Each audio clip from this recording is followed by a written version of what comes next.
When I think of I need you, I think of faith. And like I shared before when we were telling why we are here, and I said that I'm looking for God to provide me the faith of Esther, the courage of Daniel, and the spirit of Moses. And so this message, it originally was called Where is Your Faith? But because I asked God to grant me that faith, I thought that this message was one that I could share today. So where is your faith? Most of us probably find ourselves asking us that question often. Some not so often, but before we get into that, I want us to understand exactly what faith is. I'm sure there are many definitions and interpretations of faith, but I just want to start with the simplest yet one of the most meaningful definitions I have found. Hebrews 11, verse 1 tells us that faith is what makes real the things we hope for. Faith is proof of what we cannot see. So faith, the belief in things we cannot see and we hope for. Simple enough, right? But we can't see it, so is faith truly real? I mean, we can't see it, so is it really there? Or is it just an idea that we use to comfort ourselves when there is nothing else that can? I mean, has anyone ever proved that faith is real? Do we have evidence that faith may be the reason that some of you woke up this morning? That faith may be the reason that you got dressed this morning? That faith may be the reason that you came to the Zawi retreat in hopes of receiving a blessing? That faith may be the reason you're sitting in that chair today? That faith may be the reason that though you feel like your back is against the wall, that though you feel like you're at the end of your rope, that though you feel like God has forgotten about you, that though you feel like there's nothing more, faith may be the reason you are here today. Amen. Faith may even be the reason that I stand before you today. Yes. Correction. Faith is the reason I stand before you today. Amen. So now let us go back to Hebrews and really try to understand and digest, one, what exactly faith is, why God has given us faith, and where that faith might take us. So Hebrews 11, verses 1 and 2 have told us that faith is what we hope for and the things we cannot see. But verse 3, which reads, by faith we understand that the universe was formed at God's command, so that what is seen was not made out of what is visible, tells us that before even Adam and Eve, before even time began, God already had a plan for us. Can you imagine? Before he even commanded that the universe was to be formed, God knew that making something out of nothing would not only define what faith is, believing in what we cannot see, but it would drive our faith in ways we ourselves could never imagine. So why? Why did God make something out of nothing? Why, before he even created the earth, did he know that making the sun, the moon, the stars out of absolutely nothing would define our faith? How did he know that showing that something can come out of nothing would define our faith? And why? Why would God give humanity such faith? Because God knew that we would need that faith he gave us. That faith he would later show us through stories in the Bible. And that faith he is showing us even today through our very own lives. That faith that he wants us to have, that we may be the Noah of today, that we may be the Abraham of today, that we may be the Sarah of today, that we may be the Moses of today, that we may be the Rahab of today, the Daniel of today, and even the Esther of today. That faith that will push us to be the group of people that will answer God's call. The group of people that through faith will allow God to use us ordinary people to do extraordinary things. Because God never told us we had to be a pastor, a bishop, an evangelist, an apostle, a preacher, a missionary, a teacher, a singer, or even a worship leader for him to use us.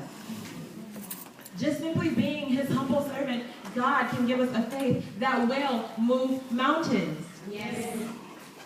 Hebrews 11, the focus of today, is known as the hallway of faith. That is because in those 40 verses, not only do we see how God used his people's little faith to do unimaginable things, but he tells us the reward he not only had for them, but the same reward he wants to give us. It was only by faith that Noah, when warned about things he had not even seen, in holy fear, built an ark to save his family. Imagine God asking you, in the times of Noah, mind you, to build an approximately 450 feet long, 75 feet wide, and 45 feet high ark for a flood that was supposed to come almost 100 or even more than 100 years later.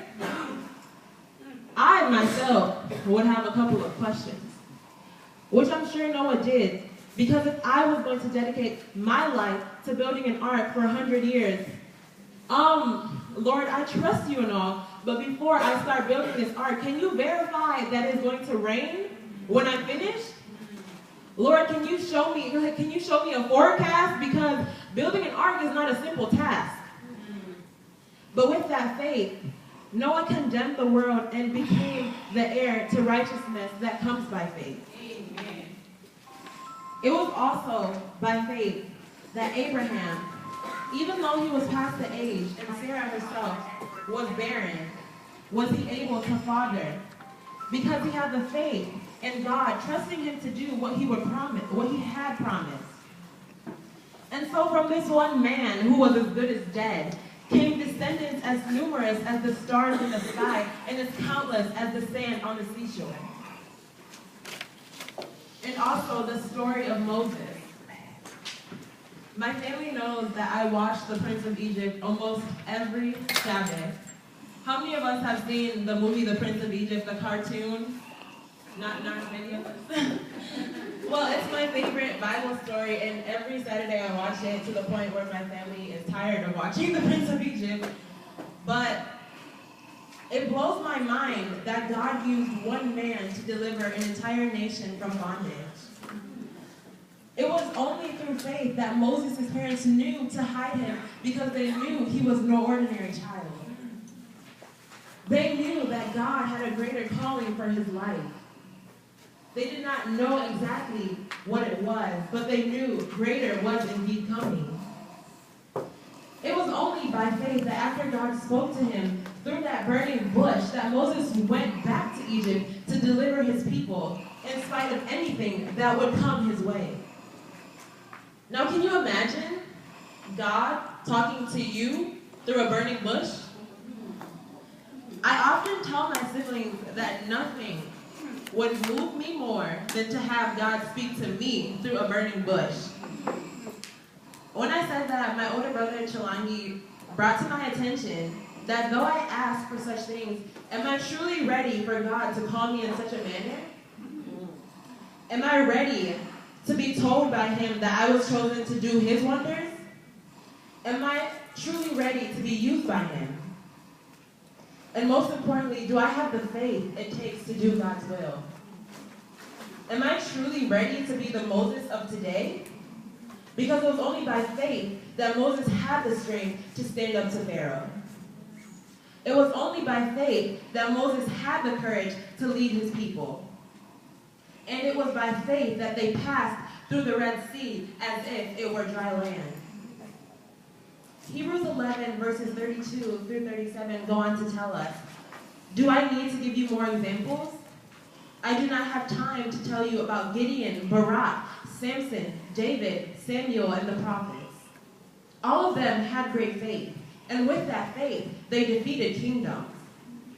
They did what was right, and God helped them in the ways he promised. With their faith, some people have closed the mouths of lions and were able to stop blazing fires. Others escaped from being killed with swords. Some who were weak were made strong. They became powerful in battle and defeated other armies. There are women who lost loved ones and got them back when they were raised from the dead. Others were tortured but refused to accept their freedom. They did so that they could be raised from the dead to a better life. Some were laughed at and beaten. Others were tied up and put in prison. They were killed with stones. They were cut in half. They were killed with swords. The only clothes some of them had were sheepskins, goatskins. They were poor. They were prosecuted and treated badly by others, and yet they still had faith in God. I often wonder that if the things that took place during the times of Noah, Abraham, Moses, Daniel, and even Esther were still happening today, would our faith be stronger? If Jesus was still walking on water, making the blind to see, the deaf to hear, the lame to walk, and feeding 5,000 from only 2 fish and 5 loaves of bread, raising people from the dead, would our faith be greater? Well, let me share with you. God is still working miracles. Amen. Now, I share some stories from the Bible